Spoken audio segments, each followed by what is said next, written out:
প্রকৃতি যখন নিজের হাতে কোনো দেশকে সাজায়, তার রূপ কতটা মায়াবী হতে পারে তার প্রমাণ হলো মালদ্বীপ। চারপাশে গাছের সবুজ সারি আপনাকে এক অদ্ভুত প্রশান্তি দেবে। গাছের সবুজ পেরিয়ে তাকালেই চোখে পড়বে দিগন্ত জোড়া নীল জলরাশি। সমুদ্রের এই নীল রং যেন আকাশের সাথে পাল্লা দিচ্ছে। আর এই স্বচ্ছ নীল পানিতে যখন মানুষ মেতে ওঠে আনন্দ আর জলক্রিয়ায়, তখন মনে হয় জীবনটা আসলেই কত সুন্দর। দিনের শেষে যখন সূর্যটা ধীরে ধীরে সমুদ্রের গভীরে হারিয়ে যায়, তখন আকাশ জুড়ে শুরু হয় রঙের খেলা। মালদ্বীপের এই সূর্যাস্ত দেখার জন্য পৃথিবীর নানা প্রান্ত থেকে মানুষ ছুটে আসে। এই দৃশ্য একবার দেখলে আপনি কখনো ভুলতে পারবেন না।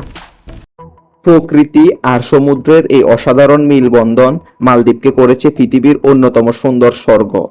প্রকৃতির এমন আরো রহস্য এবং সৌন্দর্য দেখতে আমাদের সাথেই থাকুন।